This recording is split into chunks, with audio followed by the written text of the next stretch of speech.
There you go. She's officially a part of the family. Yes, I'm in now.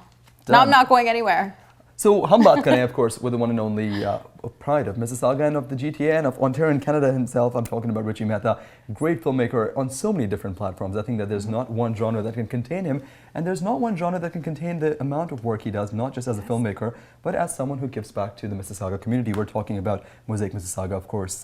तो उस मुतालिक अब बात करते हैं. Let's talk about how your involvement with Mosaic actually came to be. I've always wanted to be kind of codified my involvement with Mosaic. I've supported the festival. I love it. I love what they're doing. Yeah. But this year I was kind of honored when they asked me to be on the jury for the film festival component. I think the film festival before was kind of a sidebar. Now it's become a full-fledged film festival in its own right, which is great. Judging from the programming, when I saw the list of films that are playing, I was pretty amazed. I mean, they've called films from festivals all around the world. Wow. Really top brass stuff. Not just from India, but from diaspora filmmakers. Films that have played at TIFF, films that have played at Cannes. Nice. And for me, I mean, and the organization and what it represents in the community, again, it's kind of an honor to be a jury member, to actually look at these, and for them to take my opinion seriously, that this is a good film, or this is a better film, or worthy of an award. Yeah. Richie, does it really surprise you, though, that people take your opinion seriously as a filmmaker? Like, honestly. Listen. It's almost surreal sometimes. Well, the thing is, in this world, I guess in the film world, at least the world that I'm involved in, it's always about how can you better yourself? Right. How can you continue to? Okay, you've gotten to this step. Right. But it's one thing to have pride in the work you've done. It's another thing to say, okay, I've gotten this far. Now I owe it to myself to continue to try and improve. Absolutely. So in that way, there's always people you revere, there's always people you respect. Sure. And there are films in here that I look, Oscar winners that I look up to, that I say, wow, like I would aspire to do films like this. Absolutely, absolutely. So speaking about role models, I mean, your films have been recognized all around the world and you've won numerous awards. And studying over here, obviously, you have a lot of people that look up to you in your position now after all of the work that you've done.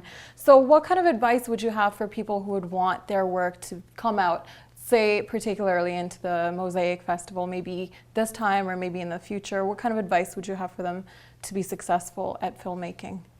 I remember I was in an airport in North Africa at a festival, and I was filling out a little customs card, and there was a friend sitting beside me.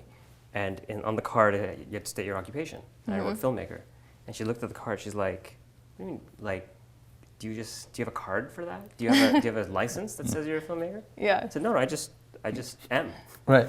No, well, how did you make a movie that proves? I'm like, I did, but you don't. You can just say you are.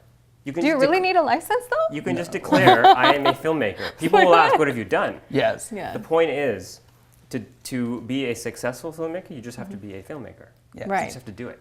Right. So if you, like for me, when I made my films, they were always, okay, I'm doing the very best I can for this film, and then I'm going to try and get to the next level. Right. And so I met a lot of my colleagues through Filmy in Toronto, and Mosaic would be exactly the same thing for a lot of filmmakers. Right. So you make a film for 30 seconds, make a 75-second film. That's what I did. Make something, put your heart and soul into it, and get it in there, and you will start to meet like-minded people. Yes. And you'll help each other. Now, coming back to sort of, being on the jury for the film festival at Mosaic, was there a specific focus or a priority that you had in terms of the themes or the content that you were looking for? Not really. Okay. I mean, I've yet to see the films, so it's more just what is the caliber? Okay. Which kind of blew me away. They're very specific on a certain type of quality of filmmaking and a certain type of voice. Yes. Of authenticity. Right. And that's something I identify with. So for me, and also working with Mosaic, period, just working with these people, working with this organization, seeing the scale that it's become now, it's its own self-sufficient, fully functioning festival. Yeah. And with pride. Absolutely. So to be honest, I mean, I wish I had done this before. I wish I was around to do it before. I've been traveling a lot, so.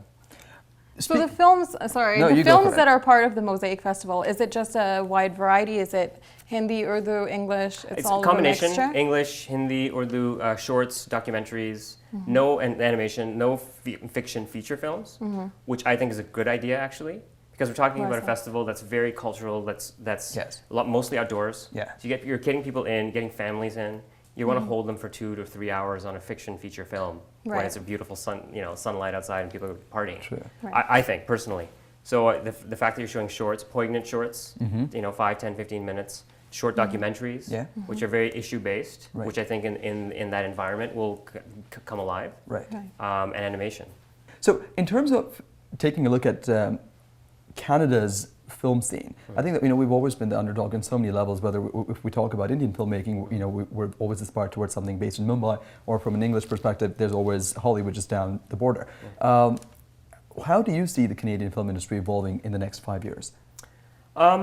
It's interesting. Yeah, you're right. There's two sides to it, because when I came out of film school, I was amazed at this South Asian community of support that I didn't know existed before that, and that's amazing. And it's small compared to the rest of the film industry, but it's very strong, very potent. Right. The talent is there.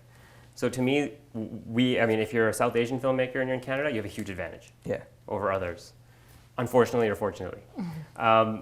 But the Canadian industry as a whole, because it's so much of it is subsidized by kind of government funding, and I think they're trying to assert themselves in front of kind of the U.S. behemoth. At the same time, U.S. studio films, they're not being made as much. They're really big comic book movies, or nothing at all. Right. So that's where I think Canada can become really potent, because the films that they finance of that level, $2, $3, $4, $5 million films, will be competing with most of the other films in the U.S. now. So it's just a question. To me, it's always been a question of writing. If you can spend the time and get really strong scripts, because we have the ideas and we have the talent, and not rush it. Not play into the quota system. Because just because money has to be given away doesn't mean it needs to be spent. Exactly. So to me, it's like spend the time, work on the scripts, whether you're South Asian or not. If you're in Canada, and you will get seen internationally. Absolutely. And I think in a lot of ways it speaks to the point that we are a cultivating ground for grassroots cinema. I think that we really are sort of emerging as a market that can produce story-based or issue-based cinema as opposed to just spectacle-based cinema. Which is I think an element of prestige in itself as well. So. But I don't think we're capable. It's not our voice, and we don't have the resources.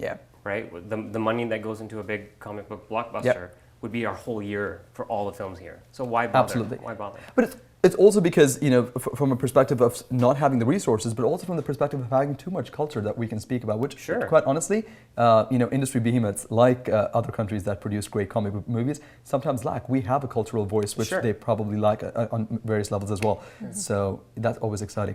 Let's talk about the festival itself. When, where, admission costs, how much, all of those details, which I know they want to know. Those are details I actually don't know. Okay. I know 16th to the 19th of August. I don't know when the festival is happening. Okay. No, the festival is 16th to the 19th. Is it a 3-day? Is it a constant 3-day thing? Yeah. Okay, that's amazing. Thursday to Sunday. During the Mosaic Festival, and programming is usually throughout the afternoon into the early evening. Okay. Tickets, I don't know where they're available. I don't think I believe it's free. It's a free festival altogether, and that's what the exciting part about it is the fact that is it all sort of screening in Celebration Square, or is it sort of divided all over the place? No, it's all